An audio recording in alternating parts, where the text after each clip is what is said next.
one. Okay, moving along. There's a couple other things I'd like to touch base on, but I can't legally. I have to do certain avenues, of course, meaning I have to get a lawyer involved before I can touch base on it, because a lot of people don't realize this is kind of like a movie I'm making, a fictional book. Disclaimer. But anyways, those videos will come later, hopefully. I'd like to start getting into some other stuff, some neat stuff, neater. But first, we got to finish up what we started with. A lot of people are doing stuff in the world, and they're losing the. How do I say this? You need to keep an open mind about this. There's good and bad criminals in the world. And I know that's hard to swallow. It's really hard to swallow for some people. Like, there's no such thing. Yeah, there is. Truth be told, if everyone is to tell the truth, on some level, everyone's done something criminal, whether they admit to it or not. Anyway, starting off, okay? 1, try to live a good, clean, honest life. It's going to pay off in the end. That, I promise you. If you do your best, give it hell, cross your T's, dot your I's, get rid of the bullshit in your life, you'll be amazed at what happens. This is something I come up with 4 years ago. Being a bad person is easy. It's being a good person and not turning bad is the hard part. That come out of my brain along with the rest of it. Good people make the world a better place. The world will be a terrible place to live if not for them. Whenever you see a good person or you know a good person, protect them with your life, if need be. They are the key to the future. Good people make this world amazing. Positive thoughts produce positive actions. Negative thoughts produce negative actions. This is a fact. If you constantly think about negative stuff all day long, you're going to be a negative person, even if you don't want to be. You can't help it. It's the way it goes. I know a lot of people are like, well, I got a shitty life, this, that, and the other. Maybe so. And that's a terrible thing if that's the case, but you can turn that around. I could swap war stories with you night and day. We could go that route, but no point. So, where are we at here? Okay. This is something I come up with. It's pretty simple. It's not hard to get ahead in life. You ever just keep trying, and you just like, man, I just can't get ahead. I can't do this. I don't know what in the hell is going on here. Everything I do is just turns to shit. Well, I come up with 4 steps. 5, technically. 0, limit your internet use to 1 hour a day or less. 1 hour. Not more. Set a goal. Do you want a house? Do you want a bank full of money? You want money? You don't get a pile of money and sniff it. And that's what you need to head at. 2, get rid of bad people in your life. I can't stress this enough. I don't give a shit who they are. Bye-bye. Hey, stop throwing money away like this right here. I used to be terrible with money. Awful. You know, I'm getting really good these days. Or better, let me say that. I used to stop at the store, buy 2 or 3 energy drinks a day, a pack of cigarettes, a bag of sticky, you know what I'm saying? And just not bullshit money. You look, and if you add up all your receipts, which I do, just started not too long ago, you'll see frivolous money. You're like, I need to be more frugal. This is ridiculous. So, stop throwing money away. Stop spending $500 a month at the convenience store. I'm not saying you don't need to spend money there, but you need to budget yourself. Trust me, it'll work, folks. 4, stand up for yourself. Don't let anyone push you around. If you have a job that you hate, you're like, oh man, I hate my job. I hate my job. I hate my job. Okay, fine, quit. Well, I can't quit. Why not? Oh, that's how I feel. Fuck, live in your car. Mother is the necessity of invention. Tell your boss to kiss your ass. Fuck off. I'm going to go live in my car. Chances are it won't even come to that, because if you have enough balls to say, kiss my ass, I'm out of here, you're going to find a great job. I'm telling you. Worst case scenario, you sleep in your car for a couple days, go to a buddy's house, camp out in his yard or some shit. But yeah, do those 5 steps, you'll be solid, guarantee it. It's believed that some of my criminal activity back in the day in my youth was grass, stuff that is now legal. Others was I got around 100 speeding tickets. Around, I'm going to say 85 to 90 of those I earned. About, I don't know, 10, 15, something like that I did not earn. Meaning, I didn't have them coming, but I got the ticket, you know? I don't even know which one to tell, but there's several, about 15, 10, 15 tickets I didn't earn. However, I did run across about 10 or 15 officers that pulled me over all across America, mainly out west, and there's a couple here in Missouri, can't say the names, but they did me a solid, and they're like, I'm going to give you a warning. And I'm like, hey, I like you, you know? But I didn't disrespect them. If a man gives you a warning, and you shit in his face, you come back through his territory after he lets you off, don't do that. Don't do that. Please don't do that. That's disrespectful. But anyways, yeah, so I got about 10, 15 of those.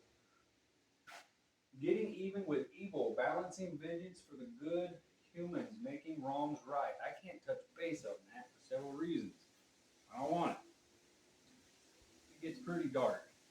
But all for the right and all for good. And some more of my criminal activities, I guess we would call it that, making youthful errors. I mean, as a young person, I did stupid shit. Now, technically, none of this, I'm not going to go down the whole Bible thumping trail, I hope not, isn't criminal in the good book. Nothing I've done in my entire life that I know of is criminal in the eyes of God and the gods. At all. Something we need to remember, though, and touch base on. In the Bible it says, and a man who injures his countryman, as he has done, so it shall be done to him. Fracture under for fracture, eye under for eye, tooth for tooth. Just as another person has received injury from him, so it shall be given to him.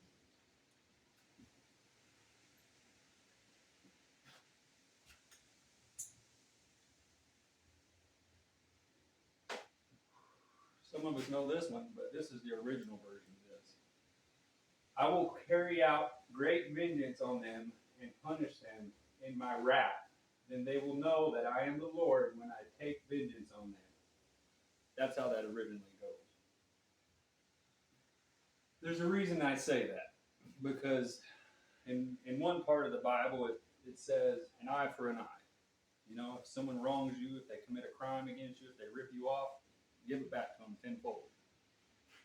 In another part of the Bible, it says, someone slaps you in the cheek, turn it. You really need to read up on that because there's another story that goes behind each of these. But put forth the effort if you want to. So, moving on.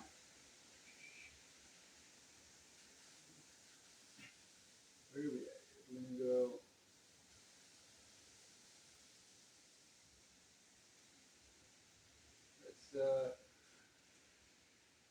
Okay. The criminal code. Now, a lot of people don't get this, and a lot of people are doing things, and they're not following the criminal code. I renamed it the criminal code. If you never had no one to guide you through life on how to become a decent person and do good, before you get there, there's a code of the street you're supposed to follow. What is that code? Well, I'm going to tell you what that code is. Never hurt or do wrong a good person or innocent person. Don't just be sitting around and be like, I'm going to rob that. No, don't do that. You don't know that person. And other criminals will not respect you. Because how do you know that person you're screwing over isn't friends with a criminal? It's possible. It is ignorant to hurt, bother, steal from anyone that you don't know is in the game.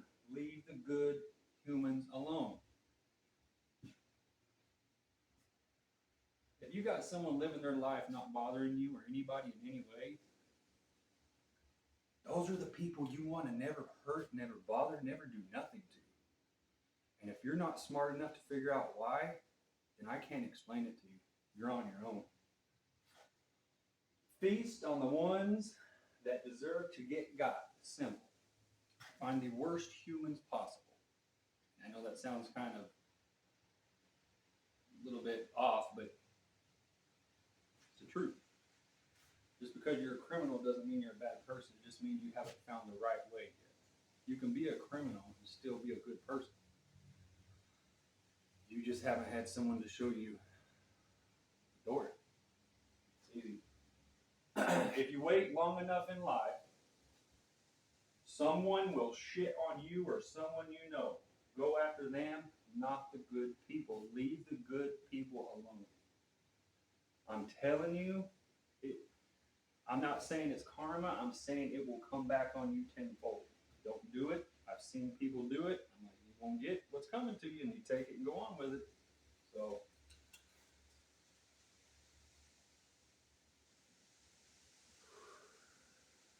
however, if you put half as much energy into being a productive member of society as you do into doing wrong, you would be amazed at the outcome. Meaning, it's hard doing stuff. Whether you're doing this or that, whether you're just whatever your criminal activity is, you don't need me saying it. It's hard.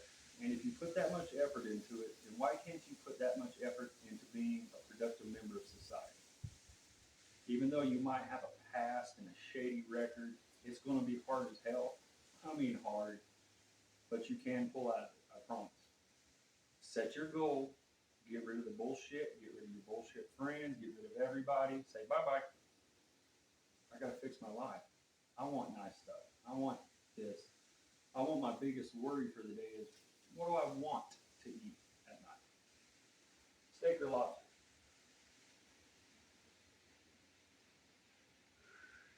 No matter what you do, you need to be able to say, though, I have never hurt or done wrong a good person or innocent person. I hope I never do, ever. So no matter what you do, you need to be able to look yourself in the mirror and say, you know what? I never crossed an innocent person. And if you have, you need to go make it right with them. Even if you don't let them know who you are, for your own self-betterment. Put money in an envelope, slide it under their mat at the house or something. Trust me. Trust me. It's never too late to be good if you are sorry 100%. As long as you have your heart and soul intact 100%, meaning within reason, you can do anything you want, as long as it's just not plain out filthy or evil. Then you're good. You can be forgiven. You know,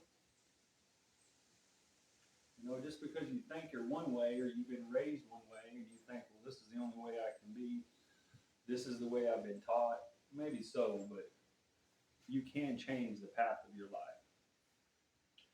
However, until you decide, you have to be the one that decides this. There is a code you have to go by. Right here.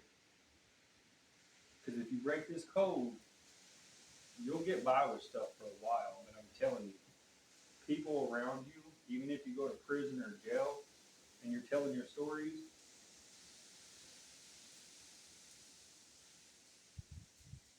you're not going to get the respect you think you're going to get. Because even criminals have people they like and love. You can have a 3-time loser that's like, I don't like this guy. I don't like the story he's telling me, so I'm going to lay him out. And I'm going to work him over till he's done moving. There's people like that. More so out west, but and in any larger prison, it takes place. But anyways, that's a whole nother story. But anyways, moving on. When they crucified Jesus, he had 2 criminals hanging on each side of him. Okay? He forgave them.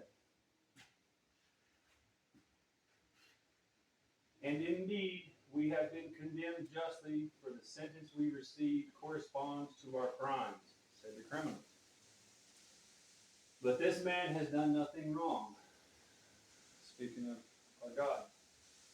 Then he said, Jesus, remember me when you come into your kingdom.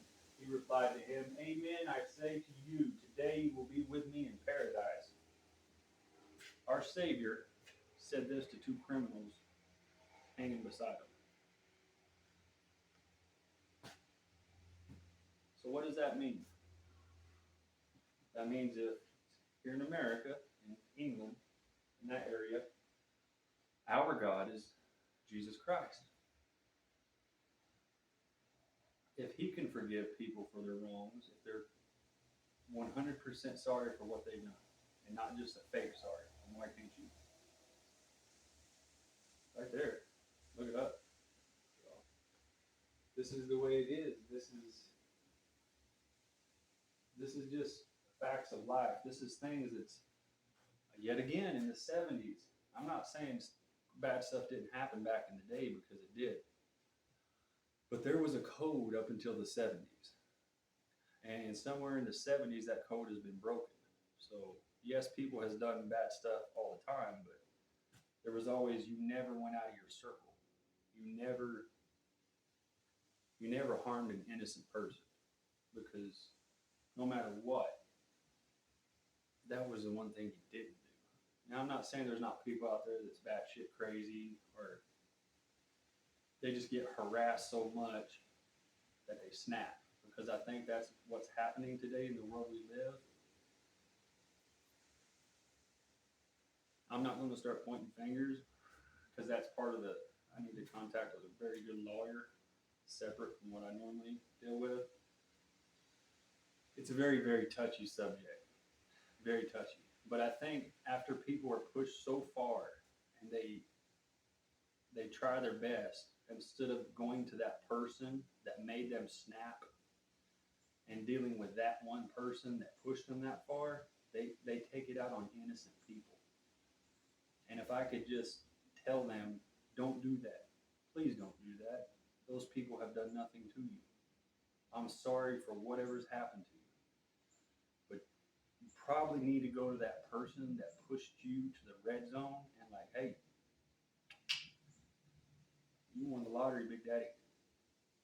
And have that dance with that person. That one person. No one else. That one person, or that however many people that pushed you there. Far away from everybody. You don't want no conflict ever around any group of people. Ever try to avoid it at all costs, because innocent people can get caught with splinters, with rocks, or whatever else. We want to keep them safe. That's our goal in life. Trust me.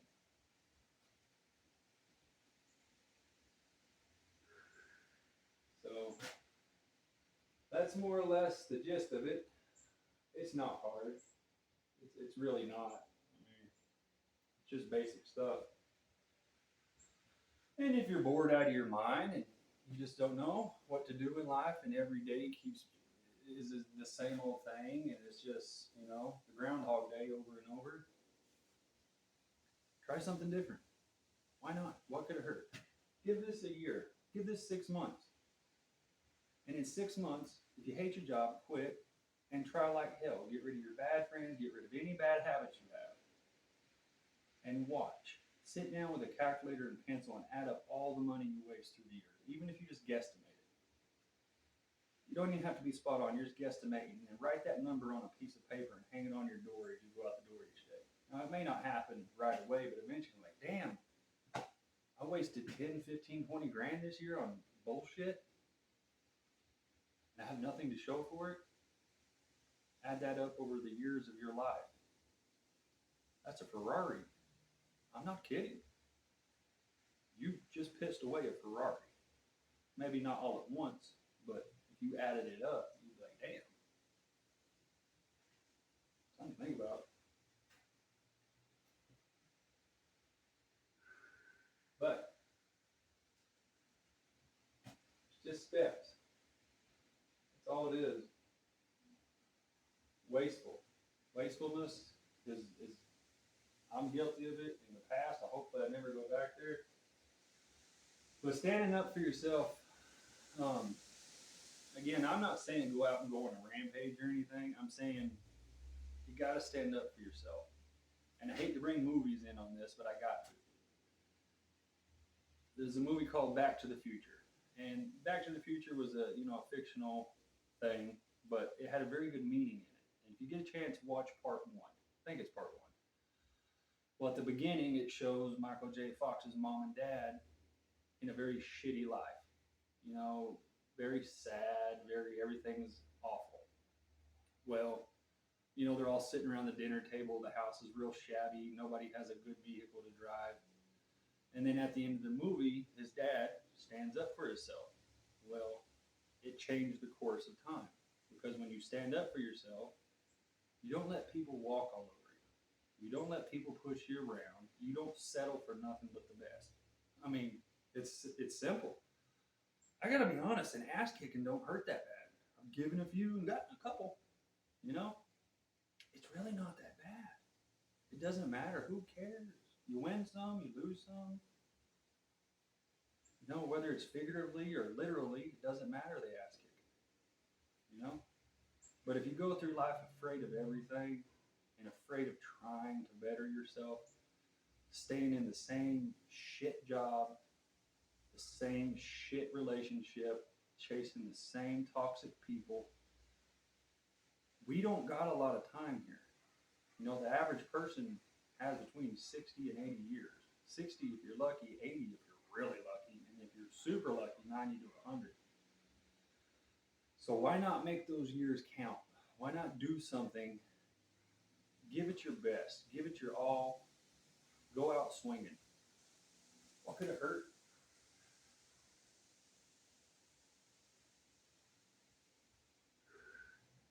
On another subject, we have a club, and several people have asked nonchalantly about it. It's been led to me to believe that a couple people will say know who I am for obvious reasons. So that means a lot of people kind of know who I am, but I don't know a lot of the other people. So we're not a very large, super large organization. But if you would like to be in, there's pretty much two rules. One, you have to be a good person with a good heart and soul. And two, you need to hand me your ID, your driver's license. You ain't getting it back. So we start from there. I ain't going to say anything else about it. But I was at the pisser the other day, and some guy almost turned purple in the face wanting to talk to me. And I finally like, dude, what? You got something to say, man? You okay? Can I help you? And he proceeded to say, I think I know who you are. You got some stuff going on. I kind of like to know something about it. I explained to him some stuff. But if you are interested, you need to hand your driver's license. And we go from there. Other than that, there's not much else to say about it. But, yeah, like I said, these are all just some thoughts. Take what you want literally. Don't take what you don't want literally. Get you something to do. Me personally, I like to collect antiques. I'm an antique collector. I like anything I've never seen before. If it's rare, I would like to have it.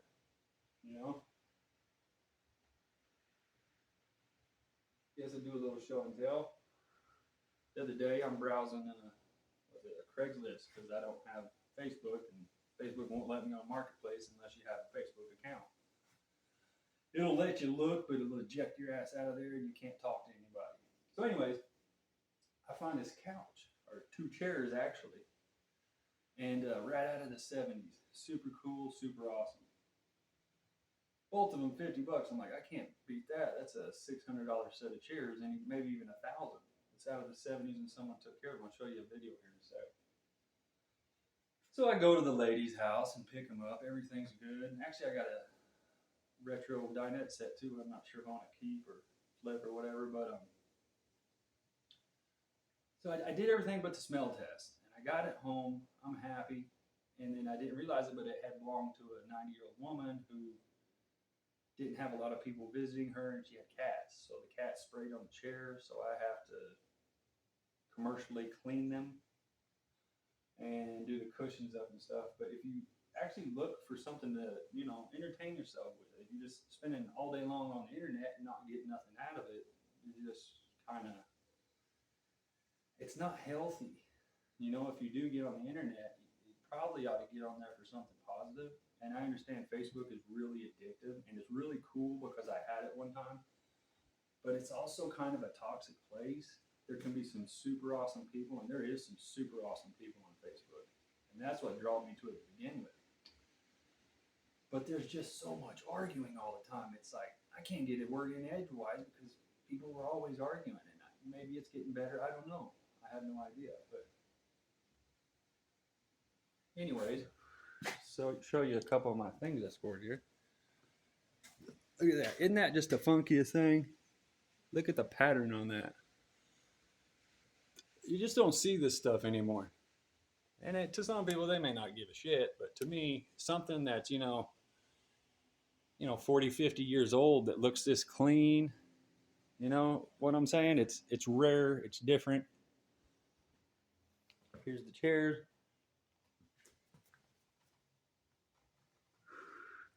There's two of them identical.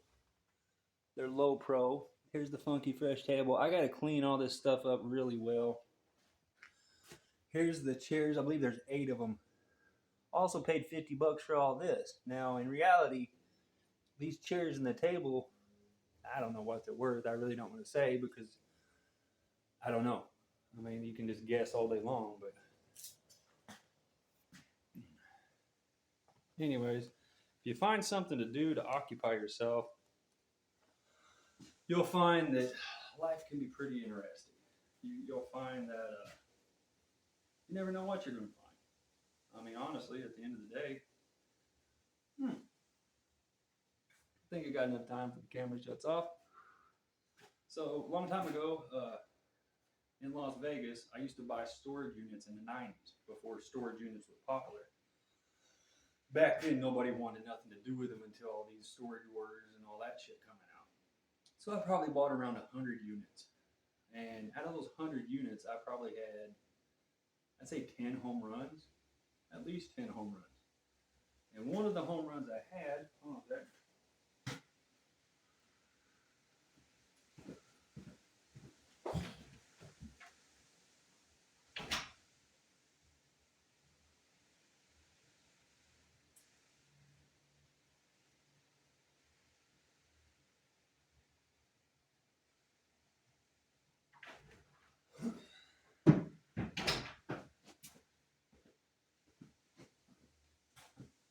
was this.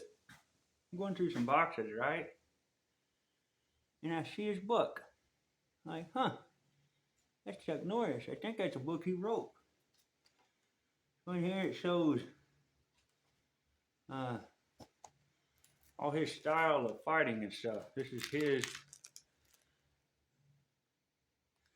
He even has a picture of him. I'm like, hey, that's pretty cool. You know? So I'm going through the pages. I think I paid like $200 for the whole unit. I don't really do it anymore because I don't have time, but it was super fun. And as I'm going through the book, I'm flipping through the pages, and he gets pretty detailed in some of these, So anyways, I'm flipping through this, and what do I find? I'm going to show you something that hasn't been seen in, I'll guarantee no one in America or the world has seen this picture in 50 years. It's a picture of Chuck Norris. It's impossible. I've had it 20. It's Chuck Norris. And those aren't his kids. I thought those might have been his kids, but I did a little research. I think those are fans. And I'm using my selfie camera right now, so it's not that clear. The other side is 3 cameras, but I can't see my time. But that is Chuck Norris. It's real blurry. It's not as clear as it should be. But you're looking at the one and only picture. It's legitimate, too. I don't know if you can see the... I don't like some kind of shit. But anyways. So that's it. You just seen a picture that's never been seen before.